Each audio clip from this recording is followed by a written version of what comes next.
Hey there everybody, wanted to make a quick video to help you on how you can prevent bullying.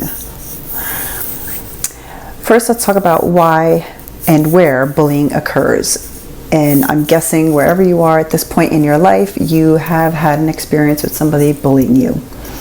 Bullying occurs from preschools all the way through Fortune 500 companies. And a lot of people assume it's just for kids. That's not the case. More and more adults are being bullied at work or in their personal relationships. In the work that I do, I meet women every day who tell me they're bullied. Unfortunately, a lot of times it's people they're even married to, their spouse. But that's a topic for another video. Today in this video, by the time I reach the end of this video, I'm going to give you tools, practical tools that you can use to help you from being a victim of a bully. And the way that we need to understand how bullying works is that it's a power dynamic in the relationship. And that can be a boss to an employee, a parent to child, in some cases male to female. Anyone who has a power position over another person and dominates that power, manipulates that power in some way is a bully. I've certainly have had my share of bullies from both sides, men and women. Men who have tried to speak over me, who have tried to take advantage of situations for being a guy in a certain situation, which was not fun. And also for female bosses that I've had who have tried to bully me through their tactics of stealing my work in a corporate office. And I had to learn tools to speak up and prevent that from happening. We often think of bullying just occurring to young people, and it does occur to young people in an amount. It's 160,000 kids a day. And think about the logistics of that. You have teachers that are now interrupting their teaching cycle because students are missing class. They have to redo some of the work. Kids that are in class, maybe this is your child, is getting distracted because of the bullying that's going on. So it's affecting the productivity and effectiveness of our schools. When it happens in the workplace, it is a huge burden on the bottom line and affects productivity as well as workplace performance and morale. So we all can think of how bullying is such a problem in our society, but nobody is teaching us skills on how to prevent it. And if you're in a situation, whether it's at work or just watching your kids play on a playground and you see bullying occur, I need you as advocates out there to help me, so I'm not the only one doing it, to intervene whenever and wherever you see it, if it is safe for you. That is the caveat with when you intervene. It must be safe for you. For example, just the other day I was at my fitness center and I was walking from the car to the entrance and I was with my kids, and there was this gentleman, probably mid-40s, who was screaming and yelling at his teen daughter. And I assumed they were father and daughter because they looked a lot alike. And they were yelling in another language, so I don't actually know what he was saying to her, but his body language was very aggressive. He was in her face, pointing at her, shouting at her, and she was dejected, looking down in tears, really feeling humiliated. And here they are in the middle of the parking lot having this loud exchange. People are hearing it and seeing it, looking at them and walking by and ignoring it. And my gut reaction was so extreme. When I saw it, I immediately wanted to shuffle my kids and get away from it because it seemed so violent. I don't want my kids to hear the anger and hostility of that situation. And my intention was to bring the kids inside the fitness facility so I can go back out and just check in if everything was okay with those two. By the time I came back out, they were gone. They jumped in the car and took off. And I was so frustrated because I wanted to help. I saw the look on that teen girl's face and I saw she was feeling really beaten and embarrassed and humiliated in public and being shamed by her father. And I wanted to help and I couldn't. And what I would have done in that situation is just give a little, hey, you guys okay? Is everybody okay over here? To let them know that I see them, that I hear them, that people are watching and listening.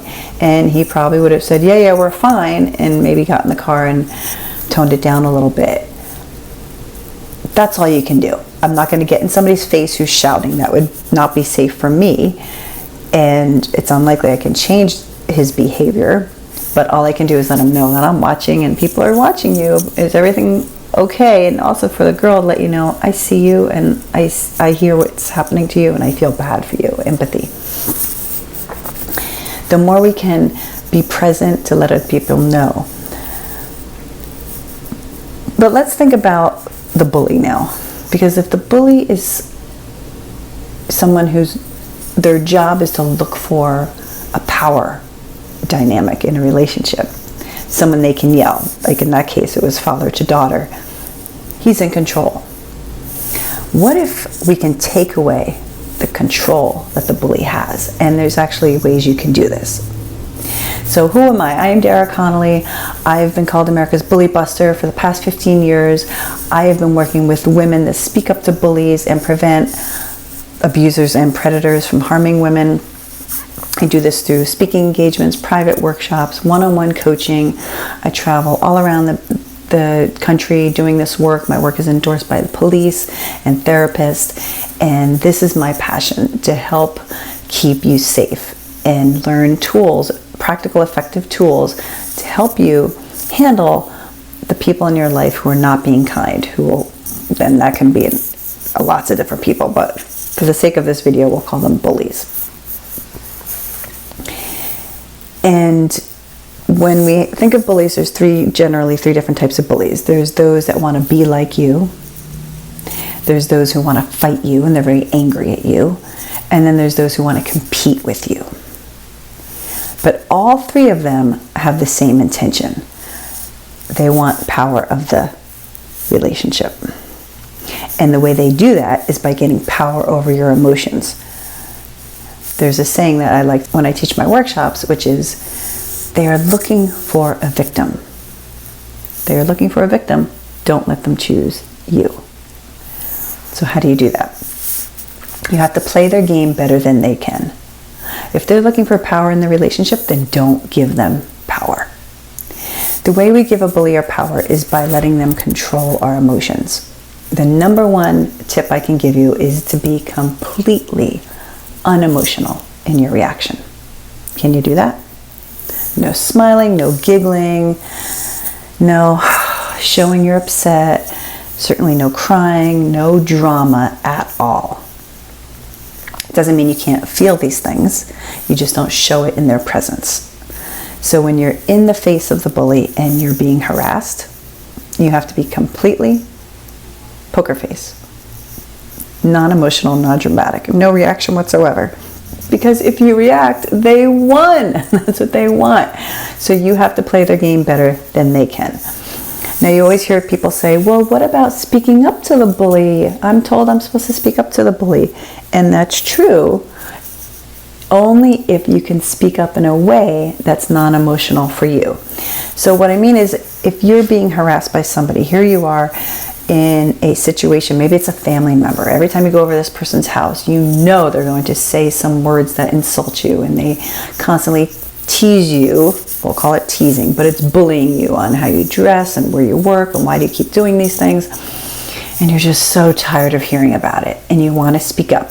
But if you speak up and you get emotional, you start shouting, you start to tear up, you can't form a thought because you're so emotional, you're so invested in this conversation, then it is not the right time to speak up.